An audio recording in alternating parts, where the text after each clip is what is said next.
the internet. Enjoy my lovely whiteboard of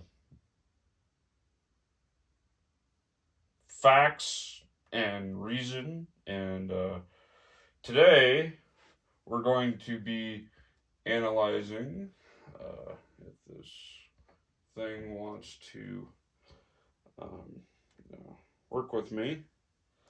Sorry, it's just easier to talk with an instrument. But today we're going to be talking about BreadTUBE. BreadTUBE. So basically, where the left of YouTube, like people just kind of collectively decided to call the left side of the political argument on YouTube BreadTUBE. So, your supporters of Obama, Hillary Clinton, Biden, and then, usually they're going to be farther left of that. Like, if you've ever talked to a Bernie bro or a Bernie Sanders supporter, you kind of have your idea of what you're dealing with. Yeah. So they really love video essays, and I don't have the patience to do video essays, so I just kind of do one take, and that's about it. So, anyways, sorry that I'm burning through so much lovely time, but let's talk about BreadTUBE and the main people that make it up. So H Bomber Guy, he has a collective 200 million views and recently came to the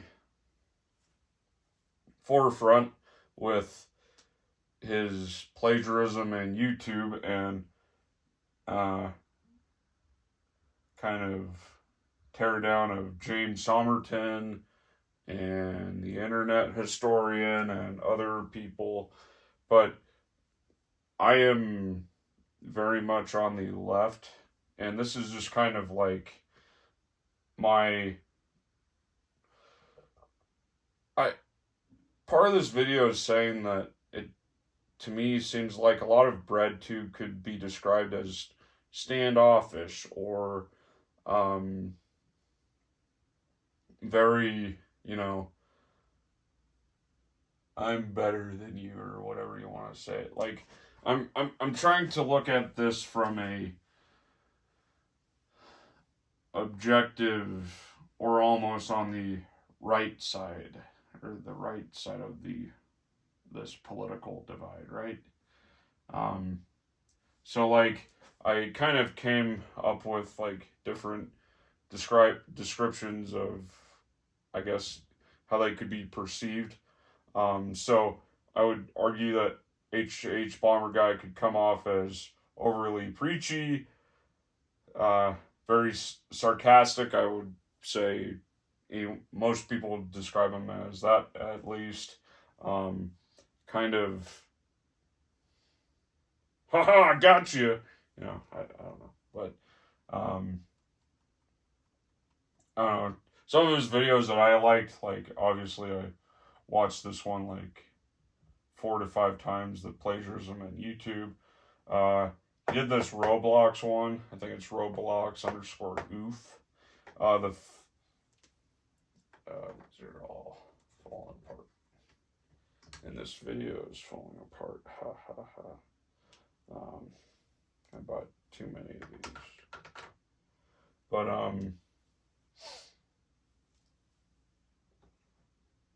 I think his Ruby one was really good too.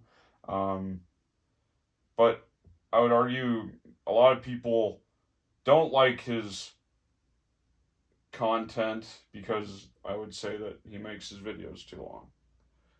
But once again, I'm not the end all be all on this topic. The next one, James Somerton. I would argue that he was part of BreadTUBE until he was exposed on this, and he kind of just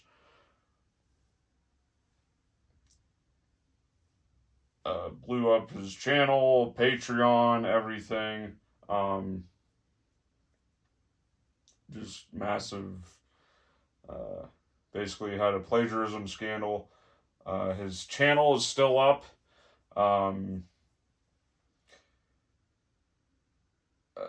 He's probably waiting for you to forget about this scandal. Last time I checked, he's still sitting at 250,000 subs, but once again, like his tone of voice, I would argue was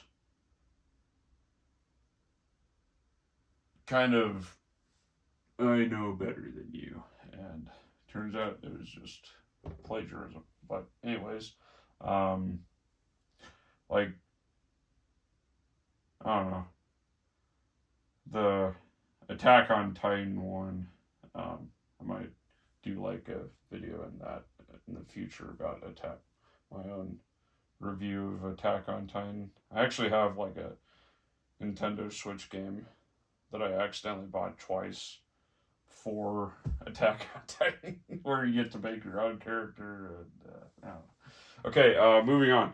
Philosophy Tube. Had a collective 106 million views last time I checked. She's British. She's a trans woman, so that would make a lot of people on the right just automatically disqualify her opinion. I've actually been watching her videos for years. I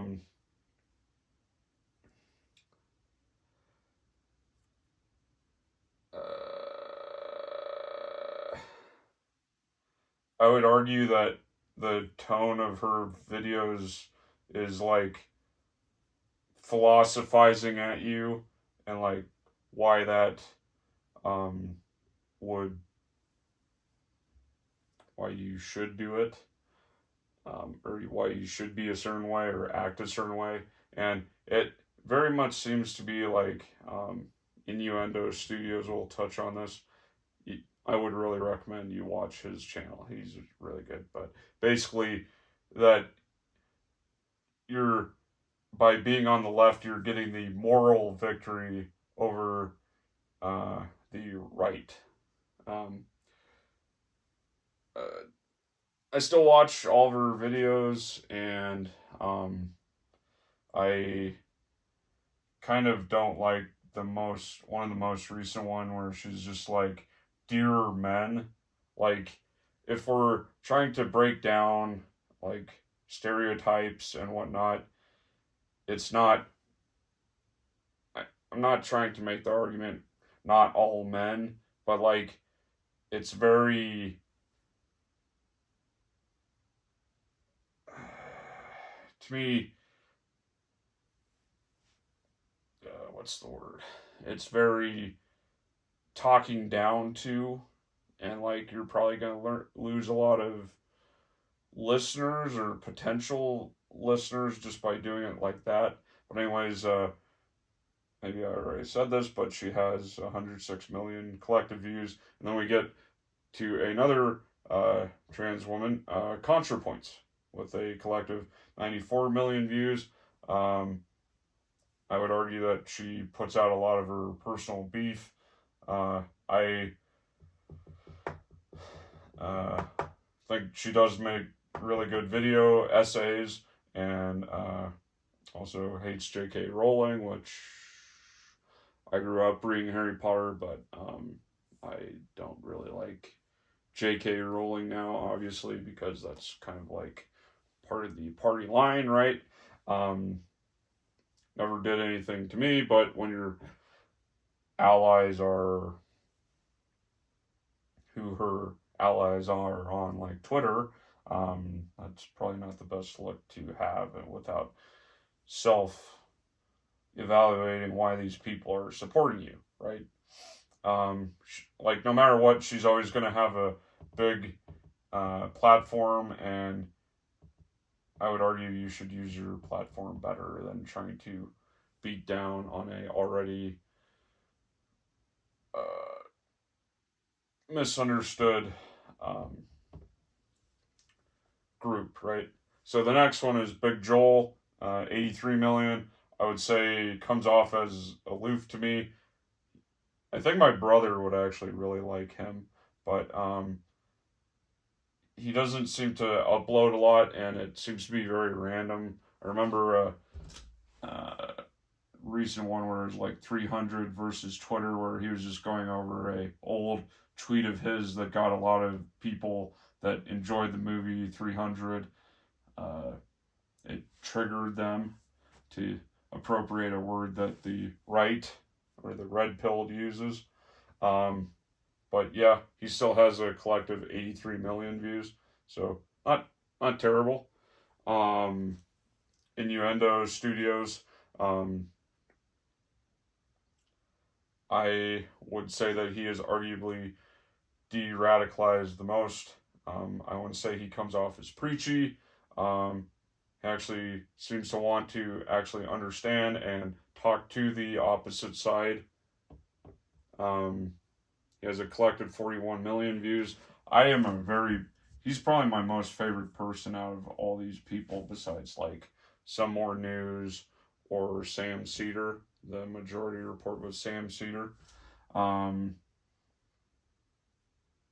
It also very much, he also very much helps you to understand what the base of a certain Oompa Loompa is acting like, and where they were coming from, and like kind of like understanding Gamergate, and you know, makes a lot more, I'd say, digestible content. Most of his videos are 10, 20, 30 minutes at the most, and his artwork is pretty good too, which is kind of funny. So I would say one of the best ones if you want a current, up-to-date one that's going to give you news every day, is the Majority Report with Sam Cedar. He has 816 million views. It seems to be a news network because he'll upload multiple videos a day, and he has other show hosts and whatnot. I think he live streams 2 or 3 hours a day, which would be your long form content to get the watch time there, but also I would argue from one point he's a content farm because he's going to release multiple videos every day.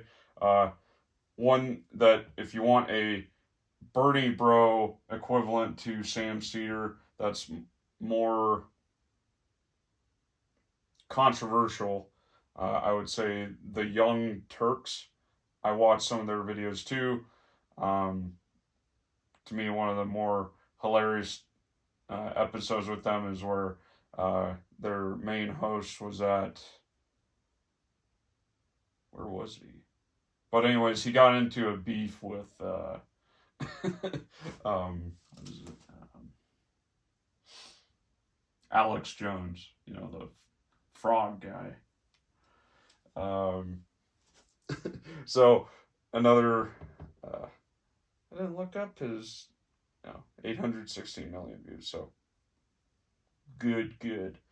So the one of my most favorite to watch is Some More News, who, I mean, like, one of the,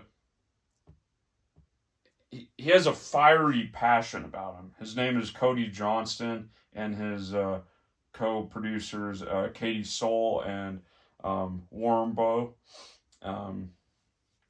is the best. I personally ship him and Katie Stoll, but that's besides the point. And I would argue that anger and angry fury, like he did a video on Uvalde, and I'll just go back and already watch that video. He does make longer form content. he used to be on cracked.com, so he's probably coming at this with a more, he tries to bring in a comedic point of view too. Like he'll make the Boar apocalypse videos, or I would argue if you read between the lines in those videos, he's trying to relate current events, or like you can easily line them up. Like he did a spoof of Star Wars like through each movie, and it was very much a retelling of, I think, 2016, like the run up to 2016. But anyways,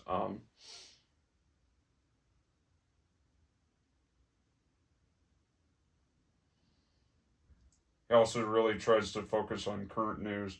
I wouldn't say as current as Sam Cedar, obviously, because I think he does like once a week or once every other week, but he still has a collective 132 million views. He seems to have a personal beef with Ben Shapiro, which I think is hilarious, and he made like a, I think one of his most viewed videos is about Ben Shapiro, and that to me is hilarious. Um, and then uh, another one that's really good is Bo of the Fifth Column, and then he has another channel on the roads with Bo. Bo kind of looks like your, what I imagine a Floridian looks like, but he's very much, I would say, a Bernie bro. Um, I don't really like Florida. I don't really like Texas, but it's cool that there's people like him down there, and he does with his community. He does a lot. I mean, he's very down to earth. You know, he comes off as one of us. He does a lot of good. He does a lot of like he'll go to hurricane impact zones and just help out, hand out supplies. You know, utilizing his massive audience to better the world. Right? I mean, I would argue that I'm not seeing that from a lot of these other people that I would say have just as big of a platform or even bigger platform than he does, and I'd say he does the most direct good. Um, he's also like, I think this is his whole life, so he really just nails down and focuses on YouTube, and he really, I'm a very big fan of his, and I think he does a very good job.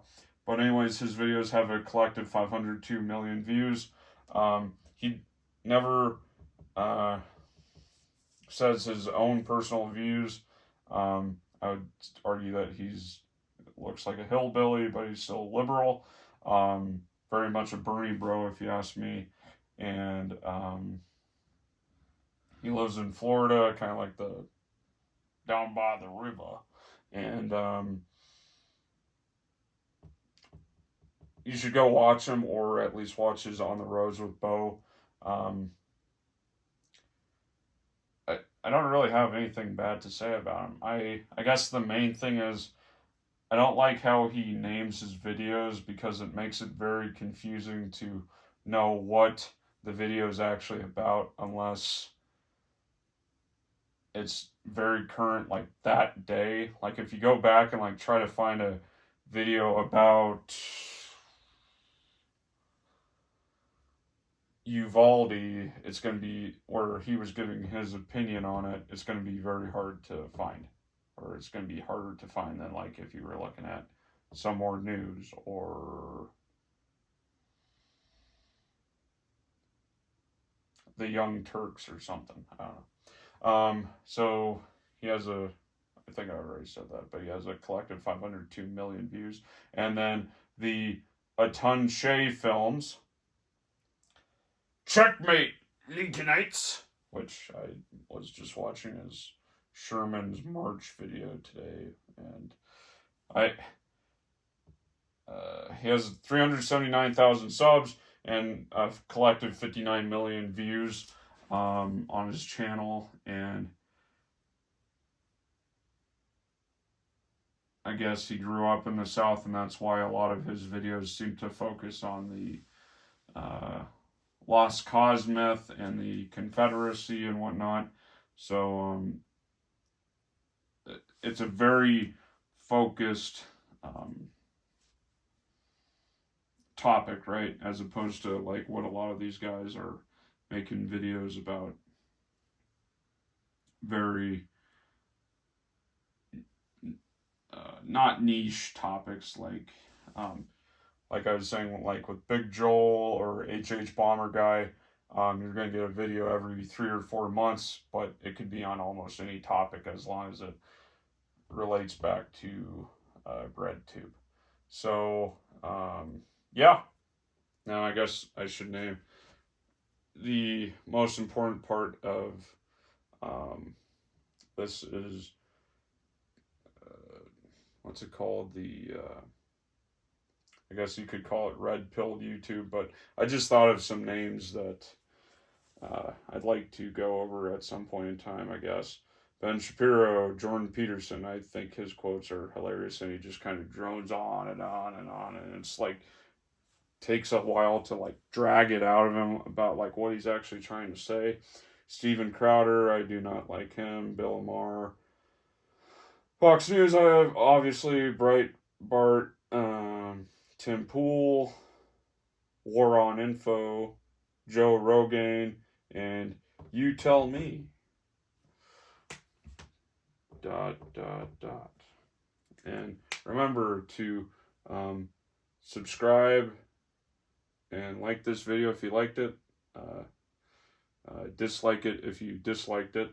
And you tell me your own perspective of these people, or if I left somebody out, I'm sorry. These are just the ones I could think of.